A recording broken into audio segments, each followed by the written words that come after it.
Hi, I'm Michael. Everybody. Hi, I'm Evan. Hey, I'm Eli. Hi, I'm Grace. Hey, I'm Mia. We are No Birds Allowed. We're an on-campus organization. We've been around for 6 years. No Birds Allowed is a improv comedy group. Improv means that we take a word of suggestion from the audience and use that to influence a scene that's never been done before and will never happen again. There are 2 types of improv. There's long form, there's short form, and today we will be performing short form. Welcome, cameras, to the show. We have our first game for you. It's a game called The Good, the Bad, and the Ugly.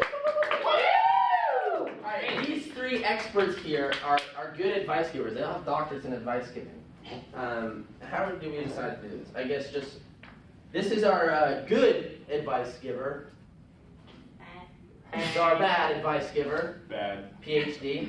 And this is our ugly advice giver. Am I right? Very, very ugly. Yeah. Alright guys, the floor is open to questions. I'm talking to you. The floor is open to questions, so shoot. You should call. Yeah. How does See that what sound good? You don't want to scream out. Oh yeah, that would make sense. Okay. Hey, me and my wife, we're both Mormons, found a box of pornography under our son's bed, and we don't know what to do. Totally. I am a firm believer in open communication, so I would bring the box in front of him and just say, hey, what are you using this for? Do you have any, try to get to know why he's using it. I think that's just getting to the root of the problem. If it's a problem, because I don't think it is. Bad? Well, see, the thing is, kids don't learn unless you shock them into knowing what's right. So I suggest you wait until the next time your son is using his box of goodies, and you bust in there just as he's about to bust. And you scare the boner out of him. He's really gonna come to God after that, I feel, because he's gonna be eye-opening. It's just gonna be just like a jarring experience. And Mr. Ugly? Dr. Ugly, sorry. I think it's important that parents and children share experiences together. You need to understand what he's thinking, he needs to understand what you're thinking. You and your wife, you should sit down with your son, maybe watch some of these videos, talk about what happens in them, try to understand where he's coming from, show him where you're coming from. And you're just going to have a much better relationship, and I think you'll find you'll be grateful for the experience. Awesome. They are No Birds Allowed!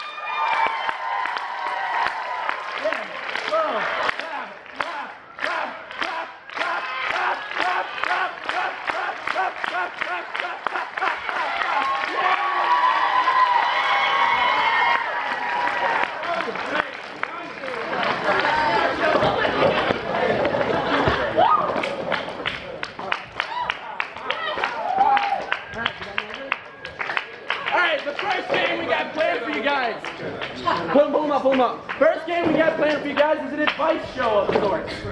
We have 3 esteemed doctors visiting us tonight to give advice. Why don't I get my doctors up here?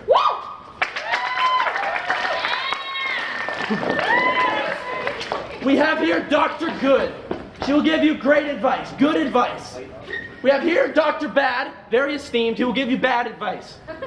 Here we have Dr. Ugly. He's going to give you very ugly advice. Take it with salt of grains. Okay, but we're gonna need you guys to be asking the advice questions. After all, it's for you. So if you got something weighing on your conscience, something heavy in your hoot, then raise your hand and I'll call on you and you can ask these lovely peeps a question.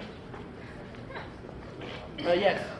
If you're going on a date, what are some things you can talk about in case you run out of things to talk about?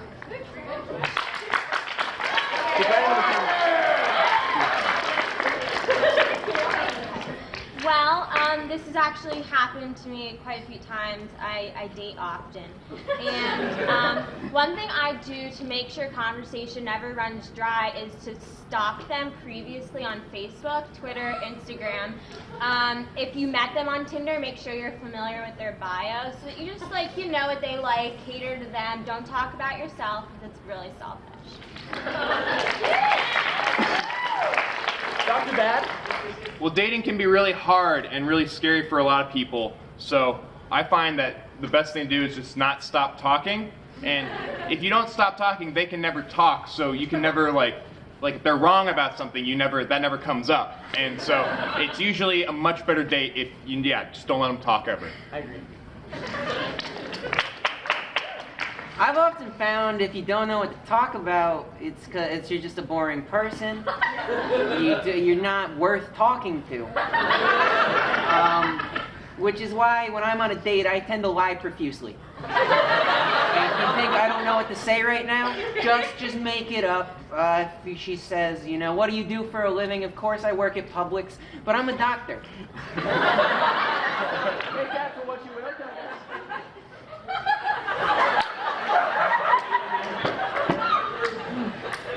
That was so good. I love cheesecake. Wow, it's really delicious. Making anything else? I made it with crab cheese. There was something about it that I hated. Oh man, this timer it still hasn't gone off yet. Did I eat it undercooked? Because I'm just thinking that I'm looking over here and I'm really not getting a strong vibe as to what's next. What's going on? Well, it was really just hot cheese in a pan. So,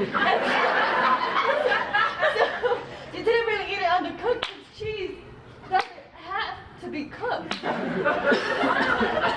It wasn't a cheesecake? It was just hot cheese in a pan? I told you I loved you.